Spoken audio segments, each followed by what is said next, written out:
Everybody asking how we doing, say we good. Don't need no one to tell me how to live just like they would. It ain't their business, but they in it, I don't know why. Revolved around my life after I found another. Assalamualaikum warahmatullahi wabarakatuh. Halo semuanya, perkenalkan nama saya Salsa Artika Rosna. Di sini saya sebagai pemateri pertama dan teman saya Indah Fajri Haryanti sebagai pemateri kedua. Pertama-tama kami ucapkan terima kasih kepada dosen pengampu pada mata kuliah ini, Bapak Irhas Eskom MPD, yang telah memberikan kesempatan kepada kelompok kami untuk mempresentasikan materi analisis sistem komputer virtual AMD Ryzen 7 generasi pertama. Selamat menyaksikan. Baik, di sini saya akan membahas tentang arsitektur umum. Yang pertama itu ada CPU AMD Ryzen 7. CPU merupakan otak dari sistem komputer. Prosesor AMD Ryzen 7 generasi pertama adalah prosesor 8 core 16 thread berbasis arsitektur Zen menggunakan pendekatan CISC. Di CPU ini juga memiliki fitur utama, yaitu menjalankan instruksi pemrograman seperti kalkulasi, logika, kontrol alur, dan melakukan pemrosesan aritmatika dan logika melalui ALU. Di CPU ini juga memiliki fungsi, yaitu salah satunya berinteraksi dengan sistem operasi untuk menjalankan job sesuai antrian. Dan yang kedua itu ada memori RAM, yaitu memori utama yang digunakan untuk menyimpan instruksi dan data secara sementara selama job dieksekusi oleh CPU. Di memori RAM ini juga memiliki fungsi, yaitu salah satunya menyediakan ruang untuk variabel, stack, heap, dan segmen data lainnya. Dan yang ketiga itu ada input-output. Input-output mencakup perangkat mouse, keyboard, webcam, mikrofon, dan tampilan visual. Di input-output ini juga memiliki fungsi, yaitu salah satunya menerima job dari pengguna, yaitu input berupa file atau perintah dari pengguna dikirim ke sistem untuk diproses secara otomatis. Dan yang keempat itu ada sistem operasi. Sistem operasi non-interaktif yang memproses job secara otomatis satu persatu dalam antrian. Di sistem operasi ini juga memiliki fungsi, yaitu salah satunya mengelola antrian job dan urutan eksekusi, misalnya dengan algoritma VCVS. Selanjutnya saya akan menjelaskan tentang sistem operasi batch. Yang pertama, efisiensi eksekusi tanpa intervensi. Batch system dirancang untuk memproses banyak pekerjaan sekaligus secara otomatis tanpa memerlukan interaksi langsung dari pengguna. Dan yang kedua, cocok untuk proses berulang dan terjadwal. Banyak aplikasi sistem komputer membutuhkan eksekusi tugas berulang seperti pengolahan data, konversi file, atau pencatatan laporan. Dan yang ketiga, sesuai dengan arsitektur CISC, contohnya yaitu AMD Ryzen 7.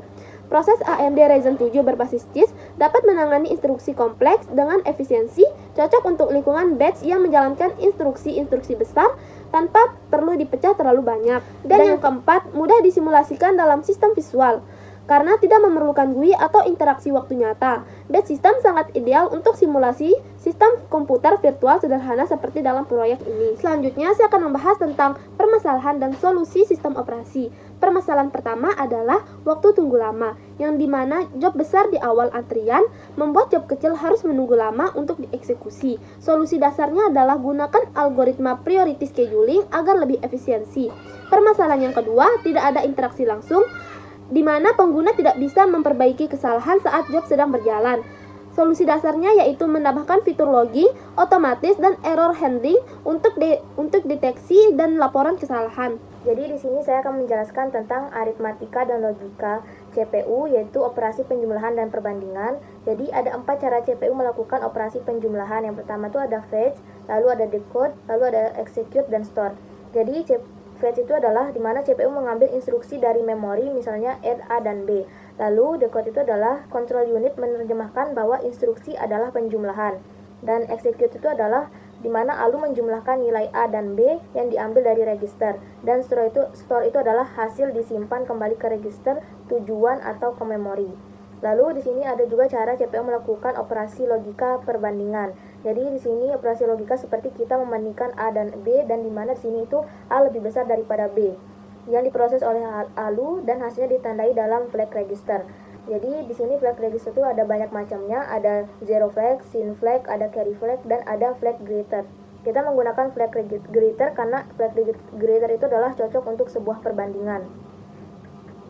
Yang dimana di sini contohnya itu flag tersebut digunakan oleh instruksi percabangan seperti JGT atau jump if greater than, dimana JGT itu adalah sebuah instruksi untuk lompatan ke yang paling besar. Penjelasan selanjutnya adalah RISC versus CISC. Di sini kita memilih CISC, alasannya itu adalah karena mendukung instruksi kompleks seperti add, mult, CMP dan dalam satu langkah. Jadi add itu adalah untuk menambahkan, mult itu untuk mengalihkan, dan CMP itu untuk perbandingan. Dan cocok untuk sistem batch yang menjalankan banyak instruksi berat secara otomatis dan kompatibel dengan berbagai bahasa pemrograman dan compiler modern. Lalu di sini selanjutnya ada penjadwal proses dan PCB atau proses control block. Yang pertama penjadwal proses first come first serve atau FCFS, di mana di sini tuh penjelasannya proses pertama yang datang akan diproses terlebih dahulu dan tidak mempertimbangkan durasi job. Seperti contohnya, misalnya di sini ada job 1 yang pertama masuk tuh 5 detik, lalu job 2 itu 2 detik, dan job 3 itu 1 detik. Maka urutan eksekusi atau urutan prosesnya itu mulai dari job 1, job 2, dan job 3.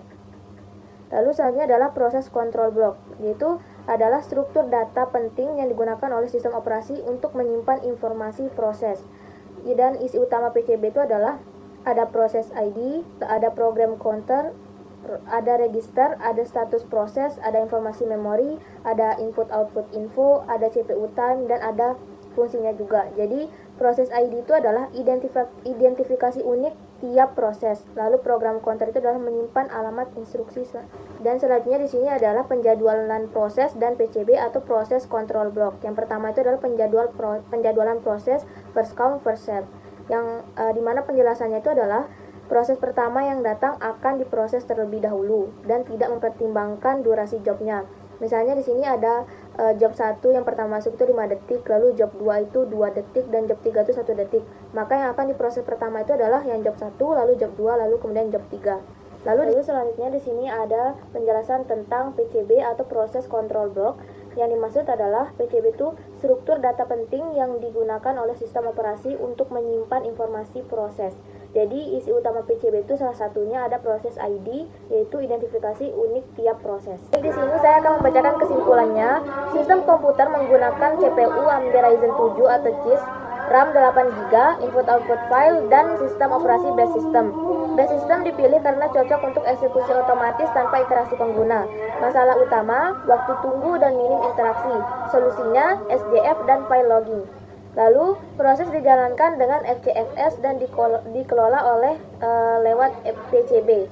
CPU bekerja dengan alur fetch, decode, execute, dan store. Pembelajaran yang kami ambil dari materi kami yaitu memahami komponen dan kerjasama sistem komputer, dan yang kedua, menyimulasikan sistem batch, dan yang ketiga, menguasai konsep sistem operasi, CPU, RISC, dan CISC, dan yang terakhir yaitu meningkatkan analisis teknik sistem komputer. Sekian video dari kami. Jika ada salah kata, mohon dimaafkan. Wabillahi taufiq wal hidayah. Wassalamualaikum warahmatullahi wabarakatuh. Dadah.